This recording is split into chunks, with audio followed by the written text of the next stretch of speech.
tiempo nada más, Karina Acabo presentó su libro titulado La Escuela ¿Para qué? Justamente lo que estábamos diciendo. Karina Acabo es doctoranda y licenciada en Ciencias de la Educación, es profesora en Filosofía, Psicología y Pedagogía, diplomada y especialista en Gestión Educativa y diplomada en Formación Política y Gestión Local, es coordinadora del área pedagógica de ISEF número 11 aquí en Rosario y asistente técnica en el Ministerio de Innovación y Cultura de la provincia de Santa Fe. Además es docente de posgrado universitario. Nos visita, está en los estudios de Fisherton CNN. Karina, te damos la bienvenida. ¿Cómo estás? ¿Qué tal, Valeria? Buenas tardes. Gracias. ¿Qué currículum, Karina, por favor? Y bueno, ¿cuántas cosas que haces? Sí, en realidad nunca dejé de estudiar, nunca me tomé un año sabático porque el tema de la educación es algo que me apasiona desde hace mucho tiempo, desde los 17 años, y bueno, lo he hecho y he estudiado para tratar de encontrar algunas respuestas, y bueno, y este libro de la escuela, ¿para qué? Intenta eso, ¿no? Responder esas preguntas que a veces nos hacemos y no tienen una respuesta fehaciente, y yo intento hacerlo en este libro. Y es muy común que los chicos, empecemos con los chicos, se pregunten para qué tienen que ir a la escuela, se lo pregunten a ellos mismos, se lo pregunten a los papás o tal vez a los maestros. Mira, yo se lo preguntaba a mi mamá cuando era chica, y mi mamá a las 7 de la mañana me decía, porque sí. Entonces, bueno, no era una respuesta. Incluso hasta mi hijo me decía que la escuela no servía, que había que cerrarla, y esto fue lo que me dio a mí el puntapié inicial para hace 15 años atrás escribir un primer artículo y de explicar cuál es la función de la escuela. Que si bien, como vos planteabas hace 5 minutos, que la escuela ya no tiene las características deseadas para la sociedad de hoy, y porque la escuela fue pensada para el siglo XIX, entonces bueno, tenemos que ver qué hacemos en las escuelas, porque la estructura sigue vigente, esa estructura rígida que tenemos en la escuela, pero bueno, hay que ver cómo las movilizamos para que el chico le encuentre un sentido, o le encuentre muchos sentidos a la escuela. Claro, ¿y qué respuesta crees que los papás principalmente tendrían que darle a los chicos cuando dicen, ¿para qué tengo que ir a la escuela? En vez de dar este sí que decían nuestras mamás, por ejemplo. Bueno, yo por eso escribo el libro. Cada uno de mis capítulos es respuesta a para qué hay que ir a la escuela. Y creo que también es un libro mucho más para padres que para docentes, porque son respuestas que damos los papás, porque allí también hablo de la inteligencia emocional, hablo de la violencia social, de cómo podemos ayudar desde casa a trabajar con estas cuestiones. Hablo del desarrollo de la creatividad, cómo los papás también podemos ayudar a que nuestro hijo sea creativo y que no repita todo esto que a veces hacemos en las escuelas, repetir de memoria contenidos o información que no tienen sentido. Entonces es darle esa vuelta de tuerca. Por eso me parece que a veces los papás tenemos que leer, no sé si este libro, pero algunas temáticas referidas a esto, de darle un nuevo sentido a la educación, porque los padres no podemos cambiar la escuela, pero sí podemos cambiar la educación de casa. Claro, pero esto que mencionabas recién, el tema de estudiar de memoria para poder satisfacer el pedido del docente, pasaba, por lo menos en mi época, pasaba mucho, no sé si ahora los chicos lo siguen haciendo, pero el docente sigue pidiendo eso, que los chicos sepan exactamente las palabras que dice el libro desde la página 5 a la 10, por ejemplo. Mira, yo no te puedo decir que todos los docentes lo hacen, porque tampoco podemos hablar de características similares en todas las escuelas, pero muchos docentes lo siguen haciendo. No quiero decir que no haya experiencias maravillosas, hay docentes que trabajan muy bien con la tecnología, pero sin embargo hay docentes que siguen valorando los aprendizajes memorísticos y preguntan de qué color es el caballo blanco de San Martín, ¿no? Y poner el multiple choice, la pregunta correcta, la A, la B o la C, y muchas veces el chico trata de zafar, y lo digo entre comillas porque es terrible decir esto, con tal de responder y de aprobar las materias. Y la función de la escuela tiene que ser otra, tiene que ser formarnos para el mundo del trabajo, formarnos para la universidad y formarnos para ser social, como viene el nombre del programa. Entonces creo que ahí está la cuestión, ¿no? De ser socialmente más integrados, más valiosos, para poder comunicarnos y para poder vivir mejor en sociedad. Creo yo que esa es la función primordial de la escuela, la socialización. Que hoy los chicos o los más jóvenes utilizan las redes sociales para esta socialización. Bueno, ¿cómo estamos los padres? También lo planteo en el libro, cómo nos abrimos a poder pensar las tecnologías. Porque si decimos, yo no tengo Facebook, no tengo mail porque no me interesa, esto nos va a cerrar y no vamos a poder tener diálogo con nuestros hijos. Claro. Entonces, intentando también responder a la pregunta que vos decías, muchos profesores siguen tomando pruebas memorísticas en vez de ir buscando otras estrategias. Yo le contaba hace 5 minutos una persona que me encontré, hacía referencia que una vez lo vi a mi hijo viendo material en YouTube sobre biología. Yo digo, qué maravilloso que la profesora te enseñe a estudiar así. No, me dice, me lo dijo una compañera. Le digo, ¿cómo te explica la profesora? No, ella se para en el frente y da los sistemas circulatorios. Y nos la muestra clásica clase, la que conocemos todos. la que explica en el frente, que no quiere decir que no haya que explicar, pero la que explica y ella tiene el saber absoluto. Cuando mi hijo tenía que estudiar para una prueba, una compañera lo orientó y él estudiaba por YouTube. ¿Por qué? Porque hoy los chicos o los jóvenes, porque mi hijo es adolescente, les resulta mucho más fácil a través de las pantallas, porque ellos están todo el tiempo con las pantallas, claro, con el teléfono, con la televisión, con la computadora. Y hoy, porque a veces también nos preguntamos, todas las clases sociales tienen teléfono. Es decir, que no es solo para un sector social determinado. Hoy ya no, claro. Sino que todos los chicos tienen teléfono. Entonces, ¿cómo los profesores no usamos el teléfono en clase? Sí, lo que en este caso a lo mejor habría que mirar o prestarle un poquito más de atención es que el contenido que estén mirando en YouTube o en cualquier sitio de internet sea de un contenido confiable, ¿no? Bueno, por eso los profesores... Por eso la guía debería ser justamente claro, el docente, por ¿no? eso, y la otra vez también me preguntaban en un programa, la cuestión que hoy hay muchas personas trabajando para que haya materiales digitales. Está Educar, está el canal Encuentro, hay muchísimo material digitalizado para cada una de las materias, hasta para educación física. Entonces, si yo puedo estudiar química a través de los materiales digitales, no digo todo el tiempo, pero ¿por qué no incentivar a nuestro alumno un día con ese material, sabiendo que ya tienen las netbooks en las escuelas, que los chicos muchas veces la llevan y la traen sin abrirla? Claro, y qué lindo es cuando para un docente el alumno le dice, me encanta tu clase, me gusta venir. Me lo han contado algunos docentes que les ha pasado, la verdad que les resulta al docente reconfortante y evidentemente al chico también. Sí. ¿Qué representa para el chico el aula? Y el aula, bueno, mi hijo respondió lo que dijo este señor de Estados Unidos. Mi hijo me dijo, la escuela es una cárcel donde ves pasar la vida para el costado. Y a mí eso me martirizó, porque yo digo, si un chico ve a la escuela y la define de esa manera, yo perdí el tiempo en mi casa. Pero bueno, ¿qué podemos hacer nosotros? Porque muchas veces el aula puede ser maravillosa, porque los chicos te dicen, en los 40 minutos de tal materia la pasamos bárbaro, y en los otros 40 minutos siguientes, no. Entonces, claro, ¿qué hacemos los docentes para movilizar en el aula y para poder provocar conocimientos? No ya información como hace décadas atrás, donde lo que no aprendíamos en la escuela no estaba en ningún otro lado. O estaba en la enciclopedia que estaba en casa, o estaba en la escuela. Hoy no, hoy la información es masiva, ya sabemos, están hasta en el teléfono. Entonces, bueno, ¿cómo enseñamos los docentes a trabajar, como bien vos decías, ciertas habilidades para que ellos puedan seleccionar correctamente y nosotros mismos también poder seleccionar material para que nuestros alumnos le encuentren más sentido a la escuela? Ahí está. Bueno, estamos con Karina Cabo, está de visita en los estudios de Fisherton CNN, comparte Ser Social de hoy con nosotros. Informes y entrevistas, momentos y comentarios acerca de las conductas humanas. Ser Social, idea, conducción y producción general, Valeria Arca. Seguimos en Ser Social, estamos en Fisherton CNN, hasta las 6 de la tarde te acompañamos, pasan 27 minutos de las 5 de la tarde y seguimos disfrutando de la visita de Karina Cabo, licenciada en Pedagogía, también doctoranda en Ciencias de la Educación por la UNR. Karina, te voy a invitar a compartir un breve fragmento de una conferencia que dio Ken Robinson, que es un educador, escritor y conferencista británico, es doctor por la Universidad de Londres, investigando sobre la aplicación del teatro en la educación. Robinson es considerado un experto en asuntos relacionados con la creatividad, la calidad de la enseñanza, la innovación y los recursos humanos. En un encuentro de TED, Robinson plantea de manera entretenida y conmovedora, va salpicando con algunos chistes y algunos tonos, la verdad, muy divertidos. Él habla de la necesidad de crear un sistema educativo que nutra, en vez de socavar, la creatividad. Yo estoy convencido de que todos los niños tienen grandes talentos, que desperdiciamos sin piedad. Así que quiero hablar de educación y creatividad. Mi opinión es que ahora la creatividad es tan importante en la educación como la alfabetización, y deberíamos darle el mismo valor.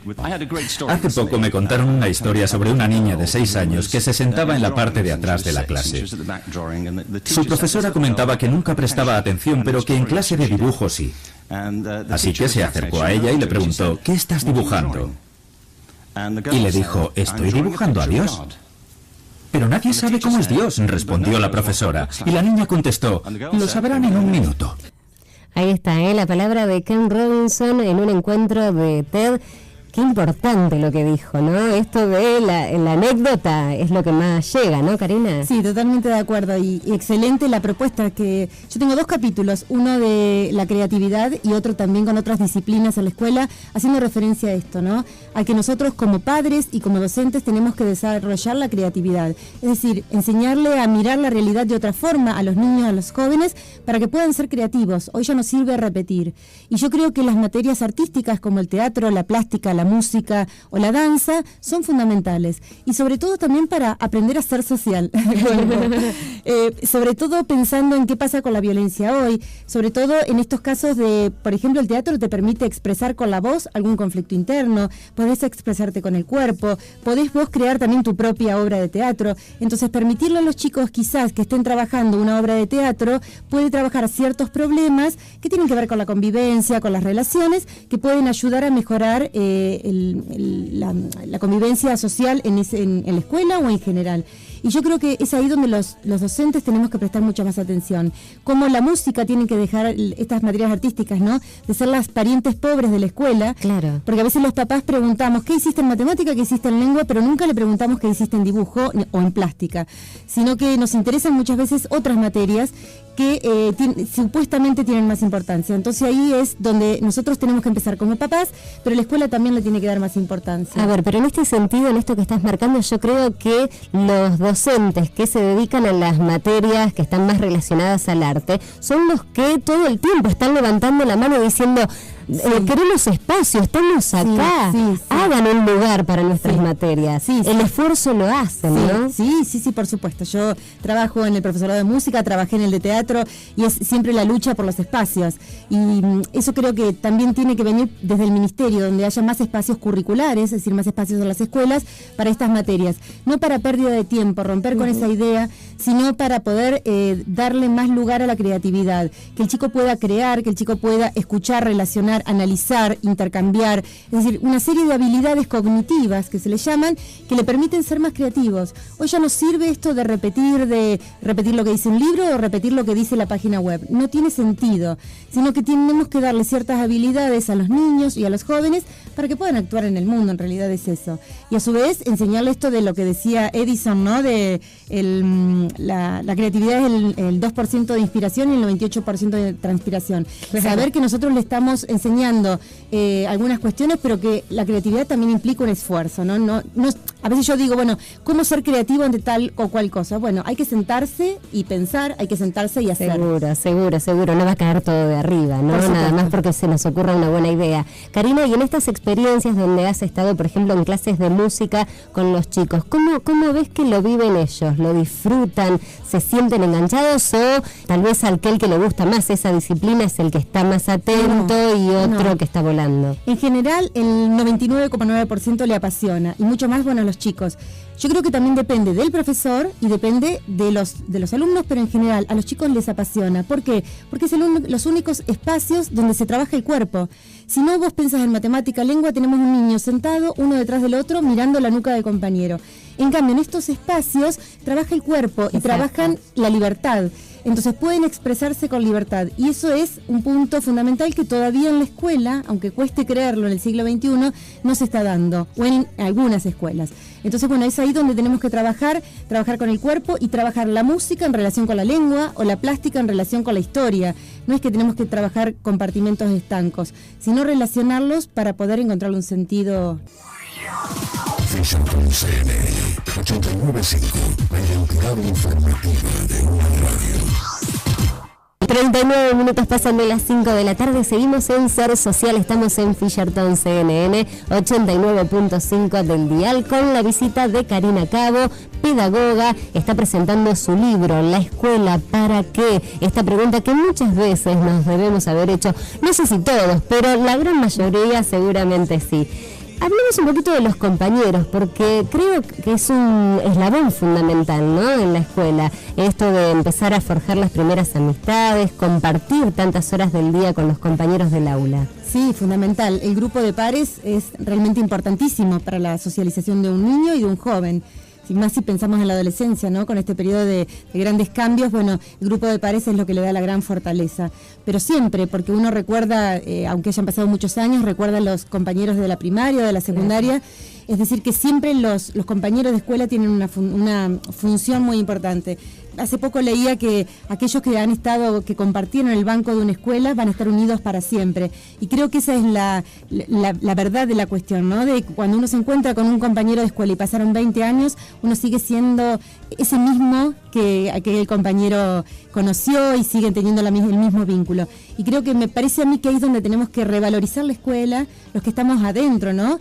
De fortalecer los vínculos para poder ser una mejor sociedad. Claro, y la escuela también es el lugar que permite justamente empezar a trabajar en grupo, cosa que después uno va a tener que hacer en la vida cuando se lance a la vida profesional, al trabajo, como seguro, cualquier hijo de vecino, ¿no? Seguro, además el hecho de escuchar al otro, respetar, aprender, esto que a veces uno dice, aprender las macrohabilidades, ¿no? Escuchar hablar, enseñar a hablar, escuchar y a leer y escribir. Uno a veces cree que uno aprende a leer y escribir en primer grado y nunca más.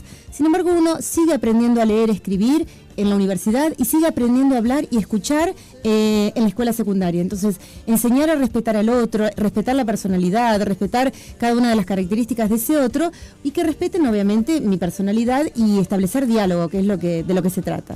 Bien, Karina, volvemos al tema de que tal vez matemática, lengua, suelen ser en la escuela primaria, en la secundaria también, de las más importantes, las más jerarquizadas, y se dejan un poquito de lado algunas otras, las más artísticas tal vez.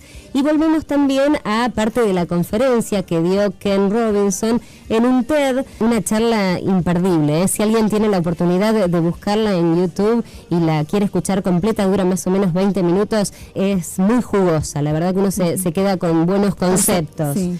Las materias más útiles para el trabajo son las más importantes en lo que es la educación de hoy, o lo que nuestros padres entienden que tienen que transmitir. Un consejo profundamente equivocado es lo que dice Ken Robinson, a quien escuchamos. Nuestro sistema educativo se basa en la habilidad académica. Y hay una razón. Se debe a cuando fue inventado. No había sistemas educativos antes del siglo XIX. Todos surgieron para cubrir las necesidades de la industrialización. Así que se basan en dos ideas. Una, que las materias más útiles para el trabajo son las más importantes. Así que quizás le alejaron de lo que le gustaba cuando era niño, argumentando que así no encontrarían trabajo, ¿cierto? No hagas música, no serás músico. No hagas arte, no serás artista. Buen consejo, aunque hoy profundamente equivocado. El mundo está en plena revolución. La segunda idea es la habilidad académica, que ha llegado a dominar nuestra visión de la inteligencia porque las universidades diseñaron ese sistema a su manera. De hecho, el sistema de educación pública parece un extenso proceso de admisión universitaria. Y como consecuencia, muchas personas brillantes y creativas piensan que no lo son, porque aquello en lo que sobresalían en la escuela no era valorado o era estigmatizado. Ahí está, sumamos un poquito más de esta conferencia, esta charla que dio Ken Robinson en un TED, y la verdad que con conceptos valiosísimos. Y hay que empezar a pensar en cambiar algunas cosas, no hacer desaparecer la escuela, pero sí en modificar algunas cositas que hoy en día siguen vigentes. Sí, totalmente de acuerdo, y me pareció maravilloso lo que plantea. Y fíjate vos que nosotros hasta tenemos el sistema secundario universitario de la época de Napoleón. Estas materias como compartimentos estancos, tienen matemáticas, sale el profesor, entra el de lengua y así sucesivamente, donde no hay interrelación entre las materias, y creo que es fundamental que ahora hay cambios que se están haciendo desde los ministerios para que las materias sean diferentes, que se cursen seminarios de investigación o con interdisciplina, que la den dos profesores una determinada materia, pero todavía nos cuesta mucho a los que estamos adentro porque queremos seguir teniendo una escuela con tiempos y espacios rígidos. Claro. Entonces, abrir la cabeza también a los que ya estamos dentro de la escuela nos cuesta, y es por eso que a veces criticamos mucho los cambios curriculares, cuando en realidad tendríamos que nosotros mismos proponer estos espacios diferentes o esos tiempos, que el chico pueda leer en su casa y pueda traer alguna actividad determinada, y no valorar esto de, bueno, si cumplió, si respondió las 10 preguntas, sino, bueno, ¿qué es lo que aprendió? Cuando yo a veces hacía instancias de evaluación, por ejemplo, una vez tenían que debatir sobre dos posiciones filosóficas, las racionalistas y empiristas, y yo les dije a los alumnos que se dividieran en dos en quinto año y que cantaran con música de cancha, un grupo a favor de los racionalistas Y nosotros a favor de los empiristas. Y una alumna me dice, pero ¿cómo sabe que yo sé más que mi compañero? A mí no me interesa ponerle un 10 a uno y un 5 al otro. Yo lo que quiero es que todos aprendan. Entonces la evaluación puede ser una instancia más de aprendizaje, no de ver quién gana, esa competencia de que aprenda más. Entonces hay que romper con esa lógica, que es difícil, sí, porque hay que buscar también otras estrategias, pero a veces el chico se divierte más y no se da cuenta que se los está evaluando. Claro. Entonces me parece que ahí está la función nuestra, que hay cientos de ejemplos de gente que lo hace y lo hace muy bien y que podemos a través de nuestras comentarnos con otros profesores cómo trabajamos, pero me parece que ahí está la cuestión, romper con la lógica de la escuela de la evaluación, esas cuestiones donde los chicos y los grandes tenemos terror cuando llegamos a una evaluación, por ejemplo. Y creo también, Karina, que es momento de romper con el miedo de equivocarse, sí, porque la escuela también marca mucho eso, el error, a ver quién lo hizo bien y quién no lo hizo bien, y muchas veces eso hasta genera algún trastorno que después te acompaña durante toda la vida. O los estigmas que te ponen, ¿no? El bruto, el callado, el gritón, el gordo, el flaco, todo eso que también hace muy mal dentro de la escuela y que somos los docentes los que tenemos que orientar.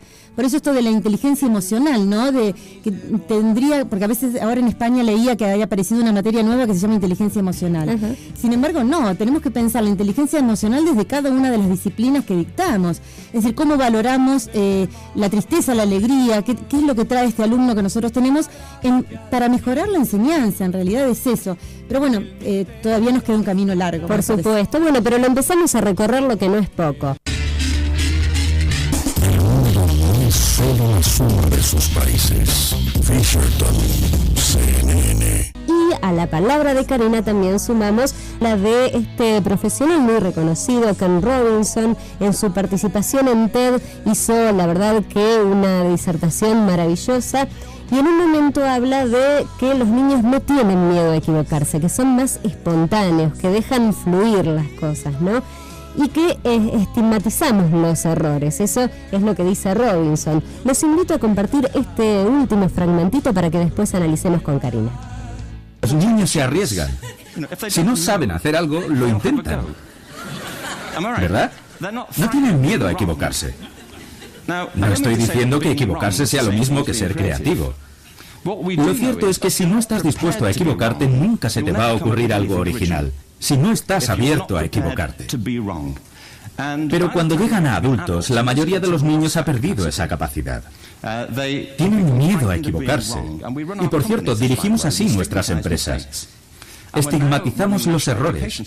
Hemos creado sistemas educativos en los que cometer errores es lo peor que te puede suceder. Y el resultado es que estamos educando a la gente para que abandone sus capacidades creativas. Picasso dijo que todos los niños nacen artistas. El problema es seguir siendo artistas al crecer. Estoy convencido de que no nos volvemos más creativos al crecer, sino más bien al contrario. La educación nos hace menos creativos. ¿La educación nos hace menos creativos? Yo creo que sí. Y la escuela, porque la escuela disciplina y castiga. Vos fíjate que el gran cambio se da cuando el niño ingresa a primer grado. Los niños hasta el nivel, los 3, 4, 5 años, jardín de infantes, aprenden porque dan contenidos, pero en un ambiente mucho más lúdico, con espacios y tiempos mucho más libres. Cuando empiezan a primer grado se los para en fila, se los sienta uno detrás del otro en el aula, con bancos móviles, pero siguen siendo rígidos porque todos miran para adelante. Mira, te cuento una experiencia cercana. Mi sobrino este año empezó primero. Los primeros días de la escuela venía y decía: odio la escuela. Le empezó a gustar ahora porque le gusta una compañerita, entonces ahora va más contento. Pero los primeros días te decía, y con la cara desfigurada, odio la escuela. Claro, porque la escuela tiene esa rigidez y en realidad la función de la escuela fue que lo planteó Foucault en la década del 70, ¿no? Disciplinar y castigar. Entonces, bueno, hay que romper con esa lógica. Ya la escuela no disciplina o no debería, si bien tiene que educar. Lo que sucede es lo que plantea Robinson, ¿no? La escuela o la educación, yo creo más que la escuela como institución, es la que va rompiendo esa creatividad y va limitando la creatividad. Por eso la escuela tendría que tener en cuenta lo que son las inteligencias múltiples. Si bien hay niños que son capaces para matemática, tienen una inteligencia mucho más racional, hay otros niños que tienen inteligencia musical o inteligencia interpersonal, es decir, que tendríamos que ayudar a desarrollar estas inteligencias. A diferencia de hace décadas que decíamos, bueno, la inteligencia es algo que se hereda. O sos burro como tu papá o sos inteligente como tu mamá. En realidad lo que tenemos que hacer, no, la inteligencia, si bien obviamente hay características genéticas, la inteligencia se desarrolla y obviamente se va a desarrollar en función del ambiente, pero tenemos que ayudar a descubrir qué tipo de inteligencia tiene nuestro hijo o nuestro alumno, claro, para que la pase mejor.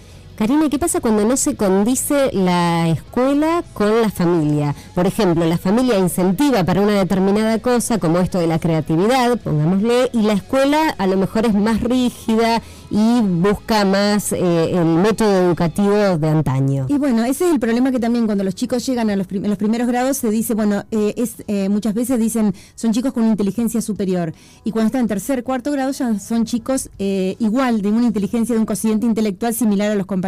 La escuela tiene tendencia a oprimir, tiene tendencia a pisar a la inteligencia del otro. Y lo digo con el dolor de ser parte de la escuela, no lo digo como una crítica desde afuera.